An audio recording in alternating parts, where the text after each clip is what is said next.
اعوذ باللہ من الشیطان الرجیم بسم اللہ الرحمن الرحیم السلام علیکم ورحمۃ اللہ سورۃ الاعراف آیت نمبر 28۔ وَإِذَا فَعَلُوا فَاحِشَةً قَالُوا وَجَدْنَا عَلَيْهَا آبَاءَنَا وَاللَّهُ أَمَرَنَا بِهَا قُلْ إِنَّ اللَّهَ لَا يَأْمُرُ بِالْفَحْشَاءِ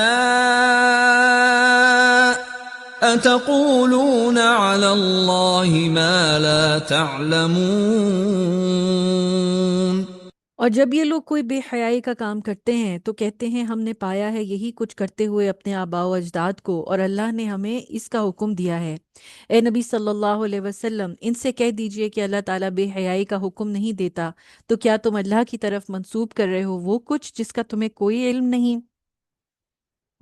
مشرکین عرب میں شیطانی فتنے کا ایک نمونہ یہ تھا کہ قریش کے علاوہ تمام مشرکین مرد اور عورت بیت اللہ کا طواف ننگا کیا کرتے تھے، اللہ تعالیٰ کی عبادت میں غیروں کو شریک بناتے تھے اور دوسرے بڑے بڑے گناہ کرتے تھے، اور کہا کرتے تھے کہ ہم نے اپنے آباء و اجداد کو ایسا ہی کرتے دیکھا ہے اور اللہ نے ہمیں ایسا ہی کرنے کا حکم دیا ہے۔ اگر اللہ تعالیٰ کو یہ اعمال پسند نہ ہوتے تو ہمارے دلوں سے ان کی رغبت نکال دیتا۔ مشرکین کی یہ دونوں ہی دلیلیں صحیح نہیں ہیں، یعنی جو ریزنز بتا رہے تھے اپنے یہ کرنے کے، یہ دونوں غلط تھے، اس لیے کہ پہلی دلیل جاہلوں کی تقلید ہے، اور تقلید کبھی بھی ذریعہ علم نہیں رہی ہے۔ یعنی یہ نہیں ہو سکتا کہ ہم کہیں کہ جی یہ فلاں کو ہم فالو کر رہے ہیں اور یہی صحیح طریقہ ہے، اس لیے کیونکہ بس ہم ان کی اندھی تقلید کر رہے ہیں اور ہم فالوورز ہیں۔ No, this is never been the reason. اور دوسری دلیل اللہ تعالیٰ پر افطرا کی ہے، یعنی جھوٹا الزام لگانے کی ہے، اس لیے کہ اللہ تعالیٰ نے اس کی تردید کی اور فرمایا کہ اللہ نے کبھی بھی گناہ اور بری بات کا حکم نہیں دیا، یعنی وہ دے ہی نہیں سکتا، وہ نہیں دیتا، وہ تو اچھے اخلاق اور کردار کا حکم دیتا ہے۔ امام شوکانی رحمۃ اللہ لکھتے ہیں کہ اس آیت کریمہ میں بہت بڑی ایک ڈانٹ اور پھٹکار ہے ان لوگوں کے لیے جو راہ حق کو چھوڑ کر اپنے آباء و اجداد کی تقلید کرتے ہیں، اس لیے کہ یہ اہل حق کے بجائے اہل کفر کی اتباع ہے۔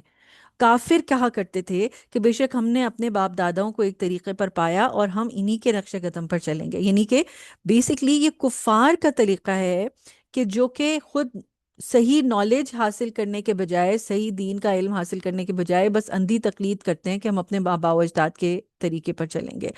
بیسکلی کہنے کا یہ مقصد ہے کہ وہ اپنے آباء و اجداد کو اللہ سبحانہ و تعالیٰ سے نعوذ باللہ سپیریئر سمجھتے ہیں کہ جی ہمارے کیونکہ باپ دادا یہ کرتے تھے سو ہم بھی یہی کر رہے ہیں۔ اور پھر وہ یہ بھی کہتے تھے کہ ایک جگہ پر، یہ پچھلی جو آیت جس کا ٹرانسلیشن میں نے آپ کو بتایا سورۃ زخرف سے ہے، سورۃ الاعراف میں آتا ہے کہ وہ یہ کہتے ہیں ہم نے اپنے باپ داداؤں کو اسی راہ پر پایا اور اللہ نے ہمیں اس پر چلنے کا حکم دیا۔ یعنی اب یہ جھوٹ بولتے ہیں، اللہ سبحانہ و تعالیٰ سے جھوٹ منسوب کرتے ہیں کہ ہمیں اللہ نے یہ حکم دیا ہے کہ اپنے باپ دادا کی تقلید کرو چاہے وہ جو کچھ بھی کر رہے ہوں۔ اب یہاں پر یہ پتہ چل گیا کہ اگر کوئی تقلید کرنے والا ایک غلط جھوٹے زوم کے اندر مبتلا ہو جائے